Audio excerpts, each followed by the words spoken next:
friends, welcome to GD Law Studies. இன்னைக்கு வீடியோல என்ன பார்க்க போறோம்னா டாக்டர் அம்பேத்கர் லா யூனிவர்சிட்டிக்கு கீழே செயல்படுற அஃபிலியேட்டட் லா காலேஜஸான கவர்மெண்ட் ஆர் பிரைவேட் அண்ட் சோயல் ஸ்கூல் ஆஃப் எக்ஸலன்ஸ் அம்பேத்கர்ல செயல்பட்ட ஸ்கூல் ஆஃப் எக்ஸலன்ஸ் இந்த காலேஜிலுமே 3 years LLBக்கான அட்மிஷன் ஆனது ஆன்லைன் அப்ளிகேஷன் ஆனது நடைபெற்றிருக்குது. இந்த நிலையில வந்து ஸ்டூடெண்ட்ஸ் நிறைய பேர் வந்து நிறைய டவுட்ஸ் என்ன கேட்குறீங்கன்னா அப்ளிகேஷன் ஃபில் பண்ணுறதுல நிறைய டவுட்ஸ் கேட்குறீங்க. அதற்கான தனி வீடியோஸ் போட்டாலுமே சரி, லைவ்லையும் சரி, வீடியோஸ்க்கு கீழேயும் சரி கமெண்ட் பண்ணிட்டு தான் இருக்கீங்க. சில பேர் வந்து ஃபில் பண்ணுற போது தப்பாக பண்ணிடுறீங்க. அதுக்கப்புறம் என்ன பண்ணுறதுன்னு சொல்லிட்டு என்ற கொஸ்டின் வந்து நீங்கள் கேட்குறீங்க. ஸோ இன்றைக்கி வந்து இந்த வீடியோவில் கிளியராக நம்ம பார்க்க போகிறோம். ஸோ வீடியோவை ஸ்கிப் பண்ணாமல் பாருங்கள். அப்போ தான் நான் என்ன சொல்ல வரேன்றது உங்களுக்கு கன்ஃபார்மாக புரியும். வீடியோக்குள்ளே போகிறதுக்கு முன்னாடி இந்த சேனலை ஃபஸ்ட் டைம் பார்க்குறீங்கன்னா சேனலை சப்ஸ்கிரைப் பண்ணிவிட்டு கூடவே இருக்கிற நோட்டிஃபிகேஷன் பெல்லாம் ஆள் கொடுத்துங்க. நான் போடுற வீடியோஸ் எல்லாமே உங்களுக்கு நோட்டிஃபிகேஷனில் ஷோ ஆகும். வாங்க வீடியோக்குள்ளே போகலாம். நீங்கள் இப்போ அப்ளிகேஷன் ஃபில் பண்ணால் இதுக்கு டாப்பில் என்ன இருக்குன்னா உங்களுக்கு ஃபஸ்ட்டு நீங்கள் லாகின் பண்ணுறதுக்கு கொடுத்த டீட்டெயில்ஸ், உங்களுடைய நேமு, ஜெண்டரு, உங்களுடைய ரிஜிஸ்ட்ரேஷன் நம்பர் அது எல்லாமே மென்ஷன் பண்ணி வந்திருக்கும். அதுக்கப்புறம் நீங்கள் வந்து இந்த அப்ளிகேஷன் தான் ஃபில் பண்ண போகிறீங்க. இதில் வந்து ஃபில் பண்ணுறதுல உங்களுக்கு எந்த இஷ்யூஸும் இருக்காதுன்னு நினைக்கிறேன். ஏன்னா வந்து மோஸ்ட் ஆஃப் த ஸ்டூடெண்ட்ஸ் இதில் எதையுமே செலக்ட் பண்ணுறதுக்கு வந்து எந்த ஒரு டவுட்ஸும் கேட்கல. இப்போ முக்கியமாக நீங்கள் கேட்குறது என்ன கேட்குறீங்கன்னா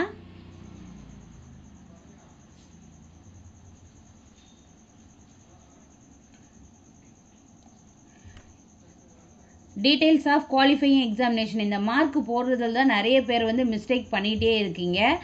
தயவுசெய்து மிஸ்டேக் பண்ணாதீங்க. இப்போ இதில் என்ன கேட்டிருக்காங்கன்னு சொல்லிட்டு ஃபஸ்ட்டு பாருங்கள். Overall total marks all subject, மொத்த மதிப்பெண்கள் போட சொல்கிறாங்க. அனைத்து பாடங்களும் தமிழ்லேயே உங்களுக்கு டீட்டெயில்டாக கொடுத்துருக்காங்க. ஸோ நீங்கள் வந்து மேஜர் ஸ்டூடெண்ட்டாக இருந்தாலும் சரி, லிட்ரேச்சர் ஸ்டூடெண்ட்டாக இருந்தாலும் சரி, வேறு மேஜர் ஸ்டூடெண்ட்டாக இருந்தாலும் சரி, எக்ஸாம்பிளுக்கு வந்து இன்ஜினியரிங் ஸ்டூடெண்ட்டாக இருந்தாலும் சரி, உங்களுடைய 6 செமஸ்டர்னா ஆர்ட்ஸ் அண்ட் சயின்ஸை பொறுத்த வரைக்கும் 6 செமஸ்டர்ஸ் இருக்கும். அவங்களுடைய டோட்டல் மார்க்ஸ் அந்த 6 செமஸ்டரில் எத்தனை சப்ஜெக்ட் படித்தாங்களோ அத்தனை சப்ஜெக்டுடைய மார்க்ஸ் வந்து டோட்டல் மார்க்ஸ் வந்து மேக்ஸிமம் மார்க்ஸ் வந்து ஒரு சப்ஜெக்ட்டுக்கு வந்து 100 மார்க்ஸ் வந்து தருவாங்க இல்லையா? அப்போ 100 மார்க்ஸ்க்கு வந்து இப்போ ஒரு 40 சப்ஜெக்ட் இருக்குதுன்னா இப்போ 4000 40 × 100 மார்க்ஸ் மல்டிப்ளை பண்ணிங்கன்னா 4000 மார்க்ஸ் இருக்கும். அந்த 4000ல் நீங்கள் எவ்வளோ வாங்கியிருக்கீங்கன்றதை இந்த இடத்துல போடணும். அதை நீங்கள் எப்படி கால்குலேட் பண்ணணும்னா உங்களுடைய டோட்டல் மார்க்ஸை வந்து கால்குலேட் பண்ணிங்க. இப்போ வந்து மேஜர் 1ல் வந்துட்டு நீங்கள் வந்துட்டு 70 வாங்கியிருக்கீங்க, மேஜர் 2ல் வந்து 78 வாங்கியிருக்கீங்க, அப்புறம் 80 வாங்கியிருக்கீங்கன்னா இது எல்லாமே வந்து நீங்கள் கால்குலேட் பண்ணுங்கள். இந்த 40 சப்ஜெக்ட்லேயுமே வந்து நீங்கள் எவ்வளோ இந்த வாங்கியிருக்கீங்களோ அந்த மார்க்கை வந்து ஃபுல்லாக டோட்டல் பண்ணிவிட்டு அந்த மார்க்ஸை வந்து இந்த இடத்துல நீங்கள் போடுங்க. அதுவே போதும். இப்போ 3500 வந்து ஸ்கோர் பண்ணியிருக்காங்க இந்த ஸ்டூடெண்ட்னா இப்போ அவங்க வந்து பர்சன்டேஜாக வந்து ஆல்ரெடி இங்கே வந்து கன்வெர்ட் ஆகிடும். அதுக்கப்புறம் வந்து இதில் தான் நிறைய பேர் வந்து தப்பு பண்ணுறீங்க. Aggregate of marks in major and allied subject only, முக்கிய மற்றும் அதனுடன் தொடர்புடைய பாடங்களில் மட்டும் மதிப்பெண்களின் தொகுப்பு. அதாவது உங்களுடைய இப்போ லாங்குவேஜ் ஸ்டூடெண்ட்டாக இருக்கிறீங்கன்னா, அதாவது Tamil literature, English literature student plus வந்து இன்ஜினியரிங் ஸ்டூடெண்ட்டாக இருக்கீங்கன்னா ஓவரால் மார்க்ஸில் என்ன மார்க்ஸ் இங்கே மேக்ஸிமம் மார்க்ஸ் ஆப்டைனில் நீங்கள் போட்டிங்களோ அதே மார்க்ஸை தான் நீங்கள் வந்து கீழே இந்த பாக்ஸ்லேயும் நீங்கள் மேஜர் அண்ட் அலைட்லேயும் போடணும். இதுவே வந்து மற்ற மேஜர் பிகாம், பிஎஸ்சி அந்த மாதிரி இருக்கீங்க இல்லையா, அந்த மேஜர் ஸ்டூடெண்ட்ஸ் எல்லாம் வந்து இங்கே என்ன போட்டிங்களோ அதை இந்த பாக்ஸில் போடக்கூடாது. உங்களுடைய மேஜர் அண்ட் அலைட் சப்ஜெக்ட் மட்டும்தான் கால்குலேட் பண்ணி போடணும்.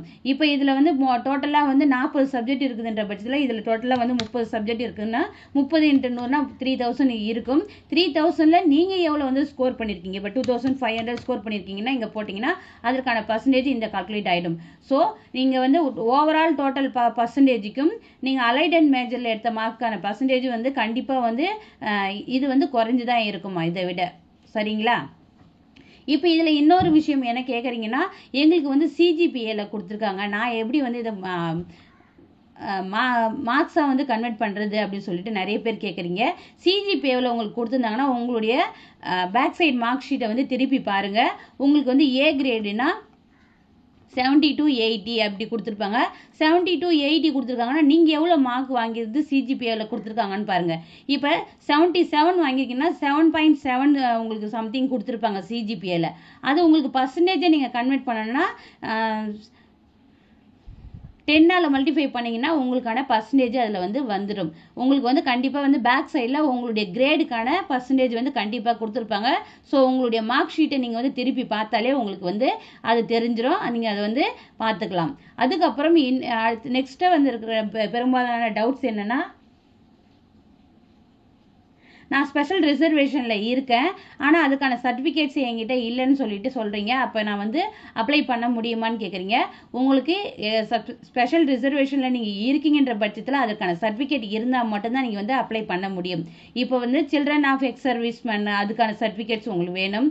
அதுக்கப்புறம் வந்து ஃப்ரீடம் ஃபைட்டர்ஸுடைய சில்ட்ரனுக்கான சர்டிஃபிகேட்ஸ் இருந்ததுன்னா நீங்கள் அப்ளை பண்ணலாம். அதுக்கப்புறம் வந்து ஸ்போர்ட்ஸ் பர்சனாக இருந்தீங்கனாலும் orthopaedical, hearing inspiring,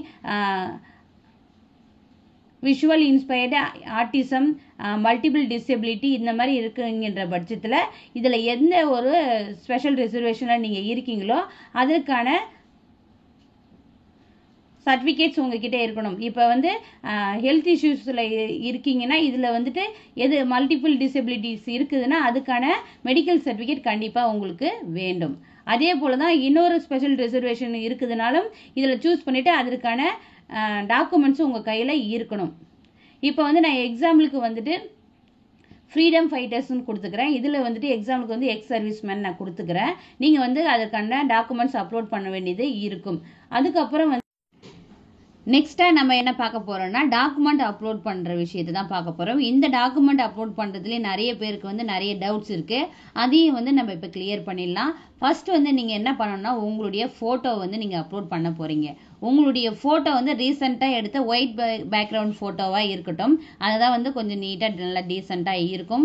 white background ஃபோட்டோவில் வந்து நீங்கள் அப்லோட் பண்ணுங்கள், ரீசெண்டாக எடுத்தது. இதுக்கான ஃபார்மேட் கொடுத்துருக்காங்க, அதுக்கான கேபி சைஸும் கொடுத்துருக்காங்க. அந்த சைஸில் வந்து அப்லோட் பண்ணுங்கள். அதுக்கப்புறம் உங்களுடைய சிக்னேச்சர் கேட்டிருக்காங்க, அதாவது ஸ்டூடெண்ட்டுடைய சிக்னேச்சர். உங்களுடைய சிக்னேச்சரை வந்து ஒரு ஒயிட் ஷீட்டில் வந்து போட்டுட்டு அதை வந்து ஸ்கேன் பண்ணி இந்த சைஸில் இந்த ஃபார்மேட்டில் வந்து அப்லோட் பண்ணுங்கள். நெக்ஸ்ட் வந்து என்ன கேட்டிருக்காங்கன்னா பேரண்ட்ஸ் அண்ட் கார்டியனுடைய சிக்னேச்சர் கேட்டிருக்காங்க. உங்களுடைய பேரண்ட்ஸோ அல்லது உங்களுடைய கார்டியன் இருக்காங்கன்னா அவங்கக்கிட்ட வந்து ஒரு ஒயிட் ஷீட்டில் வந்து சிக்னேச்சர் வாங்கி இந்த ஃபார்மேட்டில் இந்த சைஸில் வந்து அப்லோட் பண்ணுங்கள். நெக்ஸ்ட் வந்து உங்களுடைய 10th மார்க் ஷீட்டு, உங்களுடைய 10th மார்க் ஷீட்டையும் அதற்கான சைஸை அதற்கான ஃபார்மேட்டில் அப்லோட் பண்ணுங்கள். இதில் யாருக்கும் எந்த டவுட்ஸும் கிடையாது. அதே போல் உங்களுடைய 12th மார்க் ஷீட்டையும் வந்து அப்லோட் பண்ணுங்கள். இதில் தான் வந்து மோஸ்ட் ஆஃப் த ஸ்டூடெண்ட்ஸுக்கு வந்து டவுட்ஸ் இருக்குது. ஏன்னா வந்து இன்னும் ஒரு சில யூனிவர்சிட்டிஸில் வந்து கன்சாலிடேட் மார்க் ஷீட் வந்து இஷ்யூ பண்ணலை. ஸோ நான் என்ன பண்ணணுன்றது நிறைய பேர் கேட்குறீங்க. நீங்கள் என்ன பண்ணணும்னா உங்களுக்கு வந்து 5 செமஸ்டர் வரைக்கும் வந்திருக்கா, இல்லை எத்தனை செமஸ்டர் வரைக்கும் உங்களுக்கு சிங்கிள் மார்க் ஷீட் வந்திருக்கும். அந்த சிங்கிள் மார்க் ஷீட்டுடைய ஃப்ரண்ட் அண்ட் பேக் இங்கே நியூவாக வந்து அப்லோட் பண்ணது இதுதான். Uploaded certificate must include the rate back page as well as உங்களுடைய மார்க் ஷீட்டுடைய பேக் பேஜையும் நீங்கள் ஸ்கேன் பண்ணி அப்லோட் பண்ணணும்னு சொல்லியிருக்காங்க. ஸோ உங்களுக்கு எத்தனை மார்க் ஷீட் இருக்கோ, சிங்கிள் மார்க் ஷீட்டாக இருந்தாலும் சரி, நான் சொல்கிறது வந்து கன்சாலிடேட் மார்க் ஷீட் இல்லாதவங்களுக்கு மட்டும்தான். அந்த சிங்கிள் மார்க் ஷீட்டாக இருந்தாலும் சரி, கன்சாலிடேட் மார்க் ஷீட்டாக இருந்தாலும் சரி, ஃப்ரண்ட் அண்ட் பேக்கை வந்து ஸ்கேன் பண்ணிக்கங்க. ஸ்கேன் பண்ணிவிட்டு எந்த மார்க் ஷீட் வந்து உங்களுக்கு இல்லையா, இப்போ வந்து 6th செம் இப்போ ரிசல்ட் இப்போ தான் வந்திருக்கோம், அதுக்கான மார்க் ஷீட் வந்து உங்கள் காலேஜ்லேருந்து இஷ்யூ பண்ணியிருக்க மாட்டாங்க. அதுக்கு என்ன பண்ணணும்னா உங்களுடைய ஆன்லைனில் ரிசல்ட் வந்திருக்கும் இல்லையா, அந்த ஆன்லைனில் வர ரிசல்ட்டை வந்து பிரிண்ட் அவுட் எடுத்துக்க. உங்களால் முடிஞ்சதுன்னா உங்கள் காலேஜுக்கு போயிட்டு உங்களுடைய பிரின்சிபல் கிட்ட சீல் வாங்கி சைன் வாங்கி இந்த எல்லாத்தையுமே வந்து ஒரே பிடிஎஃபாக கன்வெர்ட் பண்ணி அப்லோட் பண்ணுங்கள். இது வந்து கன்சாலிடேட் மார்க் ஷீட் இல்லாதவங்களுக்கு. இன்கேஸ் உங்களுக்கு கன்சாலிடேட் மார்க் ஷீட் இருக்குதுன்ற பட்சத்தில் ஒரு ப்ராப்ளம் இல்லை. ஃப்ரண்ட் அண்ட் பேக்கை வந்து ஸ்கேன் பண்ணி இந்த இடத்துல வந்து யூஜியுடைய கன்சாலிடேட் மார்க் ஷீட்டை வந்து நீங்கள் அப்லோட் பண்ணாலே போதுமானது. நெக்ஸ்ட் வந்து உங்களுடைய ட்ரான்ஸ்ஃபர் சர்டிஃபிகேட்ன்றது உங்களுடைய கோர்ஸ் கம்ப்ளீட் ஆகிட்டு நீங்கள் உங்களுடைய ரிசல்ட் வந்த உடனே உங்களுக்கு வந்து டிசிசி ஆனது கொடுத்துருவாங்க. ஸோ அது வந்து உங்களுக்கு கிடைக்கலன்றது ஒரு பிரச்சனையும் இல்லை, உங்களுக்கு வந்து கிடைச்சிடும். அதை வந்து நீங்கள் இந்த இடத்துல அப்லோட் பண்ணாலே போதும். நெக்ஸ்ட் வந்து உங்களுடைய ப்ரொஃபஷனல் டிகிரி சர்டிஃபிகேட்ஸ்ன்றது தற்காலிகமாக உங்களுக்கு கிடைக்காது. ஏன்னா வந்து ஒரு சில காலேஜில் வந்து கான்வகேஷன்ன்றது 3 years ஒன்ஸு 5 years ஒன்ஸு அந்த மாதிரி தான் கொடுப்பாங்க. ஸோ உங்ககிட்ட டிகிரி சர்டிஃபிகேட்ஸ்னு ஒன்று இருக்காது இப்போதைக்கு. ஆனால் வந்து ப்ரொஃபஷனல் சர்டிஃபிகேட்ஸ் வந்து உங்களுக்கு எப்போ தருவாங்கன்னா அதுவும் கொஞ்சம் ஒரு 1 month டிலே ஆகும். ஸோ அது வந்து இல்லாத ஸ்டூடெண்ட்ஸ் நீங்கள் என்ன பண்ணலான்னா ஒரு ரிக்வெஸ்ட் லெட்டர் ஃபார்மேட் வந்து இந்த இடத்துல அப்லோட் பண்ண வேண்டியது இருக்கும். ஒரு A4 ஷீட்டில் வந்து உங்களுடைய அப்ளிகேஷன் நம்பர், உங்களுடைய நேமு எல்லாமே உங்களுடைய பர்சனல் டீட்டெயில்ஸை மென்ஷன் பண்ணிவிட்டு நான் வந்து இந்த காலேஜில் ஸ்டடி பண்ணேன், எனக்கு வந்து இன்னும் ப்ரொஃபஷனல் சர்டிஃபிகேட் வந்து இந்த காலேஜில் தரல, நான் வந்து காலேஜில் தரும்பொழுது நான் வந்து ஆன்லைன் கவுன்சிலிங் அப்போவோ அல்லது டைரெக்டாக அட்மிஷன் போடுறப்போ கன்ஃபார்மாக வந்து ஒரிஜினல் வந்து சப்மிட் பண்ணுறன்றத ரிக்வெஸ்ட் லெட்டராக நீங்கள் வந்து ரைட் பண்ணியோ அல்லது டைப் பண்ணியோ நீங்கள் வந்து இந்த இடத்துல அப்லோட் பண்ண வேண்டியது இருக்கும். அப்படி உங்களுக்கு ரிக்வெஸ்ட் லெட்டருக்கான ஃபார்மேட் உங்களுக்கு தெரியும்னா நம்ம சேனலில் வீடியோ மேக் பண்ணி போட்டிருக்கேன். இந்த வீடியோ கீழே டிஸ்கிரிப்ஷனில் நான் அந்த லிங்க் கொடுக்குறேன், நீங்கள் செக் பண்ணி பார்த்துக்கலாம். அதை நீங்கள் வந்து தேவைன்னா வந்து யூஸ் பண்ணிக்கலாம். ப்ரொஃபஷனல் சர்டிஃபிகேட் இல்லாதவங்க அந்த ரிக்வெஸ்ட் லெட்டரை இங்கே அப்லோட் பண்ணாலே போதுமானது. உங்ககிட்ட ப்ரொஃபஷனல் சர்டிஃபிகேட் இருக்குதுன்ற பட்சத்தில் அதை வந்து நீங்கள் அப்லோட் பண்ணுங்கள். அதற்கான சைஸு ஃபார்மேட் உங்களுக்கு கொடுத்துருக்காங்க. நெக்ஸ்ட் வந்து உங்களுடைய கம்யூனிட்டி சர்டிஃபிகேட். இப்போ முக்கியமாக என்ன கேட்டிருக்காங்கன்னா உங்களுடைய நியூவாக இருக்கிற கம்யூனிட்டி சர்டிஃபிகேட், அதாவது உங்களுடைய போட்டோவோட வந்திருக்கு இப்போ டிஜிட்டல் ஃபார்மேட்ல, அந்த கம்யூனிட்டி சர்டிஃபிகேட்ஸ் தான் இப்போ வந்து உங்ககிட்ட கேட்டிருக்காங்க. சில பேர்கிட்ட வந்து இருக்காது, அது கார்டு டைப்பில் வந்து ஓல்டு கம்யூனிட்டி சர்டிஃபிகேட்ஸ் தான் இருக்கும். அப்படி இருந்தாலும் பரவாயில்ல, இப்போ வந்து நீங்கள் அட்டாச் பண்ணிவிடுங்க. ஆனால் வந்து இப்போ அட்டாச் பண்ணி அப்லோட் பண்ணிவிட்டு அதுக்கப்புறம் அந்த டிஜிட்டல் ஃபார்மேட் உங்களுடைய ஃபோட்டோவோட வர்றதுக்கான அப்ளை பண்ணிவிடுங்க. அதுக்கப்புறம் ஆன்லைன் கவுன்சிலிங் அப்போ அல்லது அட்மிஷன் அப்போ நீங்கள் அதை சப்மிட் பண்ணால் போதுமானது. இப்போதைக்கு இருக்கிறத வச்சு நீங்கள் அப்லோட் பண்ணிடலாம், ஒன்றும் பிரச்சனை இல்லை. நெக்ஸ்ட் வந்து நான் முன்னாடியே செலெக்ஷன் பண்ணியிருந்தேன், உங்களுக்கு எக்ஸாம்பிளுக்காக தான் இதை செலக்ட் பண்ணியிருந்தேன். அதாவது ஸ்பெஷல் ரிசர்வேஷனுக்கு செலக்ட் பண்ணியிருந்தேன் இல்லையா, அதற்கான சர்டிஃபிகேஷன் 2 ஸ்பெஷல் ரிசர்வேஷனுக்கு செலக்ட் பண்ணியிருந்தேன்.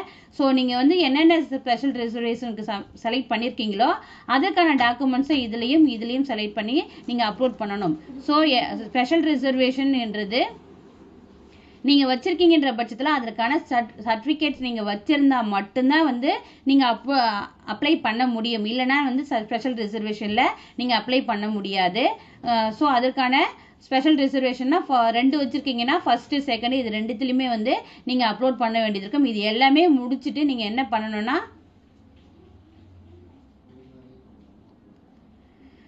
சப்மிட் கொடுத்தீங்கன்னா அதுக்கப்புறம் ஆன்லைன் பேமெண்ட் பண்ணுறதுக்கான ப்ரொசீஜரில் போயிட்டு உங்களுக்கு நிற்கும். அதுக்கு வந்து நீங்கள் டெபிட் கார்ட்லையோ அல்லது யூபிஐ டிரான்சாக்ஷன் மூலியமோ நீங்கள் பண்ணிக்கலாம். மோஸ்ட்லி வந்து நீங்கள் வந்து டெபிட் கார்டு மூலியமாக பண்ணுறது நல்லது. ஏன்னா யூபிஐ டிரான்சாக்ஷன் போகும்போது ஒரு சில டைமில் வந்து சர்வர் எரலால் வந்து பிரச்சனை வந்துடுது, ஆன்லைன் அப்ளிகேஷன் வந்து சப்மிட் ஆக மாட்டேங்குது. இது நிறைய பேர் இந்த இஷ்யூவை வந்து ஃபேஸ் பண்ணியிருக்காங்க. ஸோ நீங்கள் வந்து டெபிட் கார்டு மூலியமாக முடிஞ்ச வரைக்கும் பண்ணுங்கள். இல்லைனா வந்து யூபிஐயில் தான் உங்களால் பண்ண முடியும்னா யூபிஐலேயே நீங்கள் தாராளமாக பண்ணலாம். இப்போ வந்து இந்த அப்ளிகேஷன் ஃபில் பண்ணுறதுல எல்லா டவுட்ஸும் உங்களுக்கு கிளியர் ஆகிருக்கும். இதுக்கு மேலேயும் உங்களுக்கு டவுட்ஸ் இருக்குதுன்னா நீங்கள் கமெண்ட் பாக்ஸில் தாராளமாக கேளுங்க, நான் இன்னும் உங்களுக்கு டீட்டெயில்டாக சொல்கிறேன். இந்த வீடியோ உங்களுக்கு யூஸ்ஃபுல்லாக இருந்திருக்குன்னு நான் நம்புகிறேன். வீடியோ பிடிச்சிருந்தா லைக் பண்ணுங்கள். உங்கள் ஃப்ரெண்ட்ஸ் யாராவது லா காலேஜில் அப்ளிகேஷன் ஃபில் பண்ணுறதுக்கு ஸ்ட்ரகிள் பண்ணிட்டு இருக்காங்கன்னா அவங்களுக்கு இந்த வீடியோவை ஃபார்வர்ட் பண்ணுங்கள். தேங்க்யூ. Keep supporting.